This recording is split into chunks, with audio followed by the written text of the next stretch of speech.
আমি হেলেনা রায়হান ক্লাসবেল থেকে তোমাদের সকলকে জানাই স্বাগতম। রুটিন পেয়ে গেছো পরীক্ষার।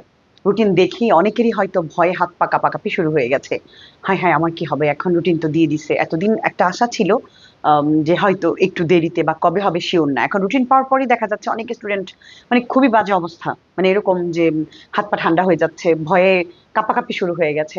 আমি একটা কথা বলি, যাদের ভয়ে হাত পা কাঁপছে, হ্যাঁ ভয় পাওয়াটা স্বাভাবিক, পরীক্ষায় অবশ্যই একটু ভয় পাওয়ার বিষয় আছে, কিন্তু তুমি জানো কেন তোমার হাত পা কাঁপছে? একটা হচ্ছে পরীক্ষা শুনলেই হাত পা কাঁপে, আর আরেকটা বিষয় হচ্ছে তুমি এখনো পরীক্ষা দেওয়ার জন্য প্রিপেয়ার্ড না। যদি সেটা হয়ে থাকে, দেখো আমি জানি না, কেউ জানে না, বাবা মা জানে না, টিচার জানে না, তুমি জানো তোমার অবস্থান কি। সো হাত পা তোমার কেন কাঁপছে? তোমার কি একদমই কিছু পারো না, বা পরীক্ষা দেওয়ার মতো সিচুয়েশন নাই সেই কারণে কাঁপছে? এটা কিন্তু তোমার চেয়ে ভালো আর কেউ জানে না। এই ব্যাপারে আজকে একটা ডিটেলস আলোচনা করবো তোমাদের সাথে, তোমার কি করণীয়, তুমি ওখান থেকে কিভাবে বের হয়ে আসবে, এই ব্যাপারটা টোটাল একটা আলোচনা হবে। একটা কথা শোনো, মানে তুমি যদি এখন ভুল করো, এই ভুলের মাসুল আর তোমার দেওয়ার সুযোগ নেই। কারণ এতদিনও তুমি ভুল করেছো, ভুল করেছো, ভুল করেছো, সুযোগ ছিল, স্কোপ ছিল, এখন আর ওই স্কোপটাই নেই। আমি তোমাদের জন্য একটা কথা বলি, তোমাদের যাদের বেসিকে প্রবলেম একদম, এখনো তুমি মনে করো যে তুমি এমসিকিউ গুলো নিজে থেকে 10টা এমসিকিউ দেওয়ার মতো এবিলিটি তোমার নাই, অন্যের হেল্প নেওয়া লাগে। দেখো, আমি এখানে মানে সত্য মিথ্যা কাউকে জাজ করতে আসিনি। আমি শুধু প্রবলেম গুলো তুলে ধরবো, তুমি তোমার সাথে মিলাইবা। যদি সিচুয়েশন হয় তোমার কি করণীয় তুমি জাস্ট দেখবা। ঠিক আছে? প্রথম কথা হচ্ছে, যদি তোমার সিচুয়েশন হয়ে থাকে এমসিকিউ তুমি পারো না, এখনো তুমি সৃজনশীল দেখলে বুঝো না, এখনো তোমার বই প্রায় 50% শেষ হয়নি, প্রত্যেকটা বই। অথবা তুমি এখনো পর্যন্ত পরিসংখ্যানও পারো না, হয় না এমন অনেক স্টুডেন্ট আছে, ইংলিশের গ্রামারের তো ট্যাগ কোয়েশ্চেনও পারো না। এমন মানে তুমি জানো যে তোমার 40 মার্কস বা পাস করার মতো বা ভালো রেজাল্ট করার মতো তোমার স্বপ্নটা কি, সে অনুযায়ী প্রিপারেশনটা কেমন। যদি হয়ে থাকে একদমই খারাপ, ইভেন তুমি নিজেকে প্রশ্ন করে দেখবা, একটা খাতা কলম নিয়ে বসবা আজকে, যে এই বইটা এতটুকু শেষ হয়েছে, ইভেন এইটাতে আমার অনেক দুর্বলতা এবং এইটা আমাকে শেষ করতে হবে, এখনো 3 মাস সময় আছে, শুরুটা করতে পারো। কিন্তু যদি এবার ভুল করে বসো, আর সুযোগ থাকবে না। কারণ তুমি যে কোনো একটা, আমি একটা কথা বলি, আমরাও কিন্তু কোর্স স্টুডেন্ট তোমাদের জন্য এনেছি। যেমন আমাদের কোর্সে আমরা ধরো গণিতটাকে একদম বেসিক থেকে কমপ্লিট করাচ্ছি, এই বইটা থেকে আমরা গণিতটা করাই, এই যে আমাদের এই বইটা আছে, এই বইটা থেকে আমরা গণিত করাচ্ছি। এখানে 900 সৃজনশীল আছে। তুমি বলতে পারো, ম্যাডাম 900 সৃজনশীল আমি কবে করব? আমার সাথেই করতে পারবা, আমরা 2 দিনই 100 সৃজনশীল করতে পারি, একদিনই আমরা 50টার উপরে করতে পারি, 70টা করতে পারি। টেকনিক আছে, আমরা টেকনিকের মাধ্যমে করি, এমন বেশ কিছু টাইপ ভিত্তিক, টাইপ অনুযায়ী এমন অনেকগুলো একবারে করে ফেলি। তাই দেখা যায় 2 দিনই আমাদের বই শেষ হয়ে যায়, মানে 100-150 সৃজনশীল শেষ হয়ে যায় 2 দিনের মধ্যে। তুমি চাইলেই করতে পারবা। তো ওইভাবে আমরা করাই। এখানে 2500 এমসিকিউ আছে। আমি একটা বেসিক ক্লাস করালে দেখা যায় আমার স্টুডেন্টরা 200 এমসিকিউর মধ্যে প্রায় 150টা বা 100টা এমসিকিউ নিজেরাই পারে। আর বাকিগুলো আমার রেকর্ড ক্লাস দেখলেই হয়ে যায়, মানে এমসিকিউ গুলো আমি রেকর্ড ক্লাস দিই, আর সিকিউ গুলো লাইভে করাই।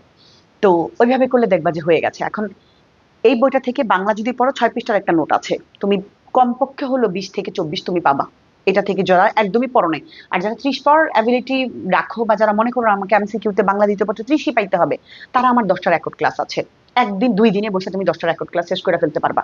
এখন এটা তোমার উপর ডিপেন্ড করে। আবার যেমন ধরো বাংলা প্রথম পত্রের কথা যদি আমি বলি, 3 দিন সময় দিলে বাংলা প্রথম পত্র বইটা টোটালি শেষ। তুমি কিন্তু মানসিকভাবে শান্তি পেলা, রিল্যাক্স। বা বিজিএস এর কথা যদি বলি, আমি বিজ্ঞানের কথা বলি, সেম অবস্থা।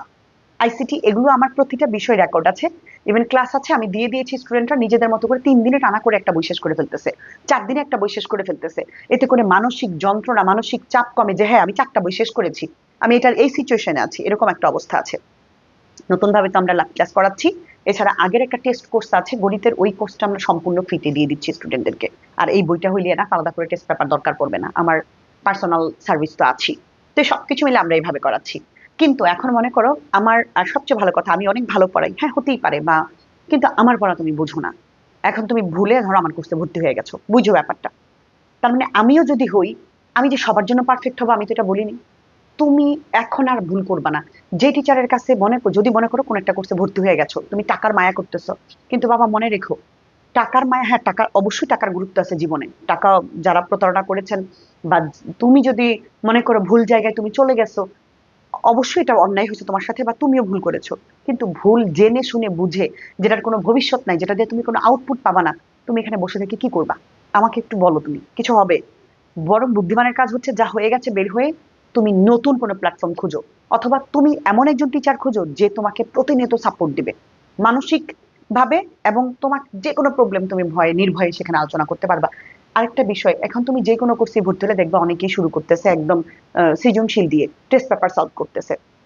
কিন্তু তো অনেকেই আছো যারা একদম দুর্বল, বেসিকই প্রবলেম, তুমি টেস্ট পেপার সলভ করে কি করবা? তোমার তো যেই প্রবলেম সেই গোড়ায় প্রবলেম রয়েই গেল। তো তুমি যে টেস্ট পেপার করতেছো সলভ, সৃজনশীল এক ধরনের মুখস্থ করতেছো, তুমি কিন্তু বেসিক এখনো ক্লিয়ার না। গোড়া যদি ঠিক না থাকে, ভিত যদি নড়বড়ে হয়, তাহলে উপরতলায় 3 তলা 4 তলা 5 তলা ফাউন্ডেশন দিয়া উপরে বিল্ডিং তুললে কোনো লাভ নাই তো। মানে ফাউন্ডেশন নাই নিচে, কিন্তু তুমি একটার পর একটা তুমি তলা তুলেই যাচ্ছ, কোনো কিছু হবে না, আউটপুট ভেঙে পড়ে যাবে। তাহলে তোমার অবস্থা সেম। অঙ্ক পরীক্ষার হলে গিয়ে দেখবে তুমি চিনতেছই না, কারণ তোমার গোড়ায় গলদ আছে। ঠিক আছে? তো এই ব্যাপারগুলো যদি বুঝা তুমি সুন্দর করে তোমার জন্য পারফেক্ট একজন টিচার খুঁজে বের করতে পারো, ইভেন ভালো একটা প্ল্যাটফর্মে ভর্তি হইতে পারো। অনলাইনে দেখো, অফলাইনে চেয়ে অনলাইনে একটু সুবিধা কি জানো? বারবার একটা ভিডিও টেনে টেনে দেখা যায়, কোনো সমস্যা হয় না। ক্লাসে তো টিচারকে একবারে বেশি দুবার প্রশ্ন করা যায় না। তার ওই জায়গা থেকে কিন্তু অনলাইনটা ভালো, যদি যোগ্য কাউকে খুঁজে পাও অবশ্যই ভালো। অনলাইনে ভর্তি হওয়ার আগে আমি একটা কথা বলবো, তুমি তোমার টাকায় ভর্তি হবা, জেনে বুঝে শুনে ভর্তি হবা। যে কোথাও ভর্তি হতে পারো, কিন্তু একটা বিষয় খেয়াল করবা, যিনি ক্লাস করাবেন বা যার ক্লাস তুমি ভাল লাগে কিনা ওই টিচারের বেশ কয়েকটা ভিডিও তুমি দেখবা। ইভেন তুমি যা শিখতে চাইতেছো ওইখানে কি ওই জিনিসটা আছে, যদি থাকে তাহলে ভর্তি হবে। আর যদি ভুল করে থাকো বের হয়ে আসো, এখনো সময় আছে। কারণ টাকার চেয়ে তোমার জীবনের মূল্য, তোমার একটা রেজাল্টের মূল্য অনেক অনেক বেশি, অনেক বেশি। তুমি এটা লক্ষ কোটি টাকা দিয়ে আর কিনতে পাবা না। ওইটা তুমি আর এই জায়গা ফিল আপ করতে পারবে না। সময় চলে গেলে বাবা সাধন হবে না, কথাটা মনে রেখো। আমি চাই তোমাদের সবার জীবন সুন্দর হোক, এবং অনেক অনেক ভালো পরীক্ষা দাও। তোমার প্রবলেম থাকলে প্রবলেম কাটায় ওঠো, হাত পা কাঁপবে না। বইয়ের বাইরে থেকে প্রশ্ন আসবে কখনোই না, তাহলে বইটা যদি তুমি ভালো করে পারো, যে কোনো প্রশ্ন ঘুরাই দিলে তুমি চিনো, তাহলে তুমি কোথায় ভয় পাচ্ছ? ইংলিশ গ্রামারের প্রবলেম আছে তোমার, তুমি প্র্যাকটিস করো প্রচুর। ইভেন ওই অনুযায়ী একই টাইপ ভিত্তিক করো, দেখবা যে তুমি যেই কোনো পরীক্ষা তুমি পারবা। আর অনেকে আছে যে মানে তোমার বেসিক ক্লিয়ার না, কিন্তু পরীক্ষা দিতে ভর্তি হয়েছে, অনেকে মডেল টেস্ট দিবা। তোমার প্রবলেম যেখানে সেই প্রবলেম কিন্তু রয়েই গেছে, পরীক্ষা দিয়ে আরো রেজাল্ট খারাপ করতেছে, আরো ডাউন হয়ে যাচ্ছে। এতে করে মন আরো ভেঙে যাচ্ছে। আমি বলবো এখনো 2 মাস টানা বেসিক ক্লিয়ার করো, শেষের মাসে গিয়ে পরীক্ষা দিও। কেমন? ভালো থাকো সবাই, সবার জন্য অনেক অনেক শুভকামনা।